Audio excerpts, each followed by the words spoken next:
My name is Adam Kokesh.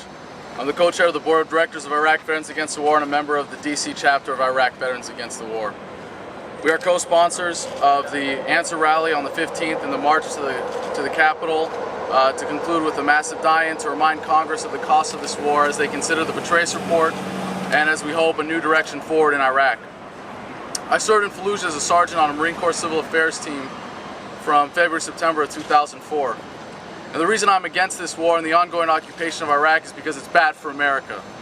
It's bad for our security, it's bad for our ability to defend ourselves, it's bad for our ability to fight terrorism, it's bad for our stature in the world, it's bad for our military, which is in an abysmal state as a result of the abuses hoisted upon it by this administration, and it's bad for my brothers and sisters still serving, losing their lives every day in Iraq as our so-called leaders prattle on about the insurgency being in its last throes, about us turning the corner and saying that as the Iraqis stand up, we will stand down.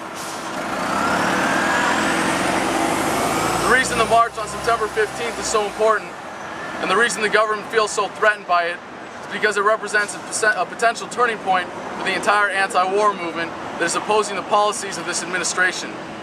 Because it's more than just a protest and it's more than a rally, because protesting is not enough. We're asking people to come for the rally and stay for a week of direct action.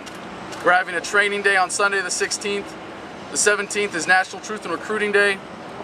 The 18th, Tuesday, is Congressional Outreach Day led by Grassroots America and Tina Richards. Wednesday is Pentagon Outreach Day, where we'll be asking members of the staff at the Pentagon to follow their conscience and their oath over their orders that are illegal. Thursday is going to be a Veterans Lobbying Day and a sit-in in the Capitol led by Voices for Creative Nonviolence, and of course Friday is the Iraq moratorium. And the reason this is so important as a turning point is because the people are ready to step up. This is a turning point away from protest and towards direct action, because that's what it's going to take to end this war and bring our government back in line with the will of the people, which it has gotten so far away from at this point and with this administration.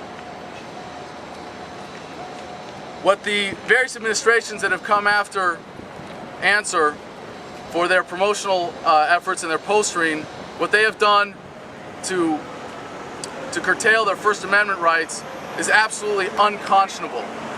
It's what I've fought for. It's what all members of our military have sworn an oath to uphold and defend the Constitution and the First Amendment right, and to see that we come home and when we want to engage in something like this, to speak out and to petition our government, we're harassed rather than welcomed. Putting up posters is a very simple act. It all falls under the regulations of the Metropolitan Police Department. It's all perfectly legal, and yet we're being selectively prosecuted because we oppose the policies of this administration. What we're doing here today is standing up against this and showing that we will not be intimidated, we will not succumb to their pressure, we will stand up in defiance of any attempts to curtail our First Amendment rights. Thank you.